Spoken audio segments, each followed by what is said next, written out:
के बाहर फेंक देंगे तो जो आपने मुझे इंट्रो सुनाया है ये इंट्रो बदल जाएगा। जब मौजूदा हुकूमत को उठा के बाहर फेंक दिया जाएगा तो हम्म। क्या सऊदी हुकूमत ने जो आपने इंट्रो में मुझे लाइनें सुनाई हैं कि उन्होंने जी जी पाकिस्तान का तस्करा करते हुए इनकार किया, तो क्या जी। इमरान खान की मोहब्बत में ये उनकी पॉलिसी बदल जाएगी? क्या इमरान खान की मोहब्बत में आईएमएफ वाले अपनी पॉलिसी को तब्दील कर देंगे? क्या इमरान खान की मोहब्बत में ये जो तमाम आपने मुझे वाकयात सुनाए ये बदल जाएंगे?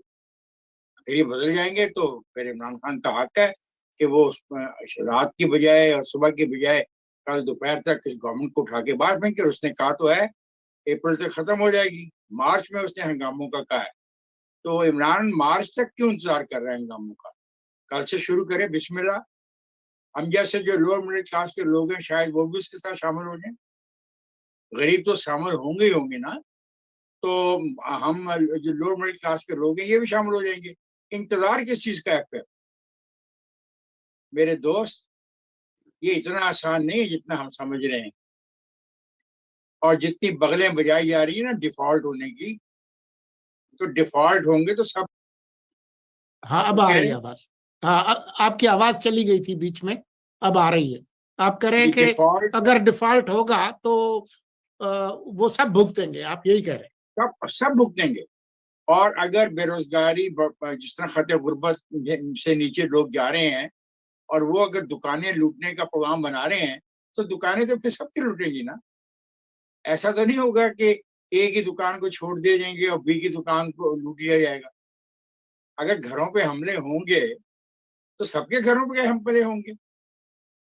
अगर सड़क पे 10-10 करोड़ की गाड़ियों पर हमला होगा तो वो फिर गाड़ी में ये तो नहीं देखा जाएगा ना कि गाड़ी का ड्राइवर किसका मुलाजिम है। गाड़ियां तो सबकी जलेंगी फिर। तो ये बातें जो हमें समझाने की कोशिश आप लोग कर रहे हैं ना, खौफजदा हमें जो कर रहे हैं, इसका फायदा कोई नहीं है। यहाँ तक पहुंचने में जिन लोगों का रोल है उनको क्यों नहीं पूछते? क्या मैंने आईएमएफ के ऊपर दस्तखत किए थे? जब मैं दस्तखत कर रहा था तो क्या मैं नशे में था? और क्या मेरी औकात थी मुल्क की उस वक्त की मुल्क की मुआशी सूरत हाल को सामने रखते हुए, क्या इस माहदे पे दस्तखत किए बगैर मेरी जिंदगी गुजर नहीं सकती थी? किधर गए वो पाकिस्तान के माहिरीन इक्तसादियात जो वक्तन फवक्तन मुझे मशवरा देते हैं कि ये टेक्नोक्रेट्स गवर्नमेंट बना दी जाए? ये वही टेक्नोक्रेट्स है ना जिन्होंने वक्तन वक्तन आके हुकूमतों में शमूलियत अख्तियार की और तबाही का वो रास्ता हमें दिखा दिया जिसपे आप हमें डरा रहे हैं कि सऊदी अरब ने भी बाई नेम पाकिस्तान को इनकार कर दिया। तो मेरी जो आखिरी उम्मीद थी आज आपने वो भी खत्म कर दी। जब एक गरीब आदमी की आखिरी उम्मीद भी आप खत्म कर देंगे तो गरीब आदमी का ये हक है कि इस रियासत से वो अपना हक छीने।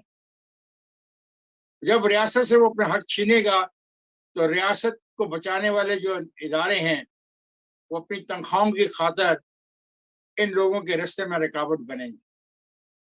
और जब इन लोगों के रास्ते में रुकावट बनेंगे तो फिर मुझे शेख रशीद का वो बयान याद आ जाता है और फवाद चौधरी का वो बयान याद आ जाता है जो गुज़श्ता साल उन्होंने दिया था कि इस मुल्क में एनार्की पैदा होगी। जो उन्होंने कहा था कि इस मुल्क की सड़कों पर लहू बहेगा। इसका मतलब वो मौजूदा हुक्मरानों से ज्यादा ज़हीन थे।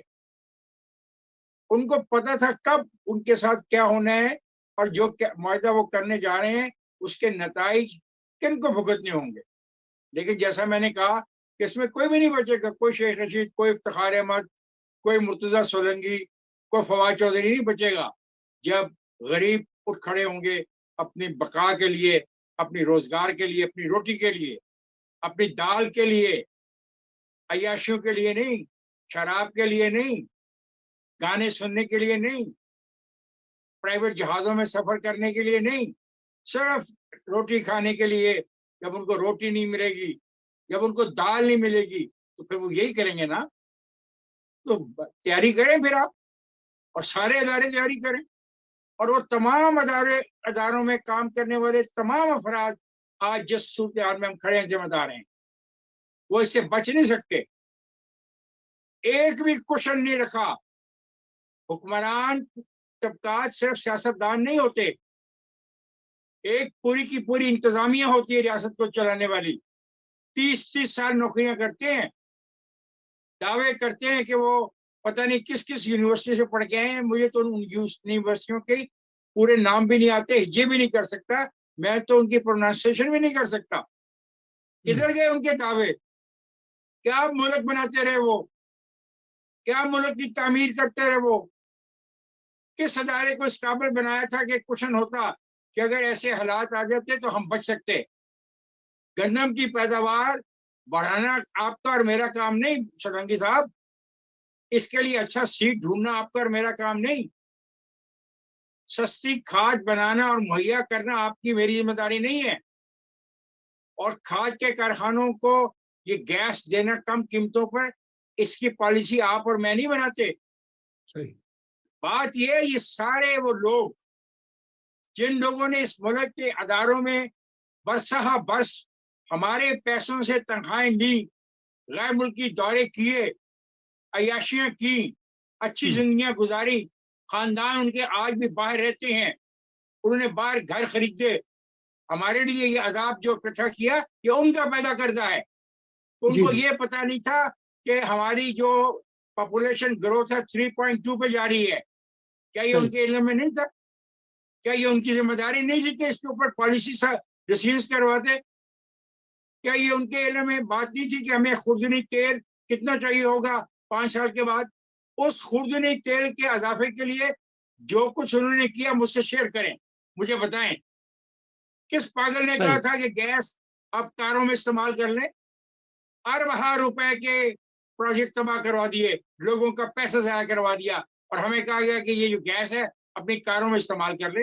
ये किस माहिर का ये मशवरा था? वो माहिर कहाँ है आज?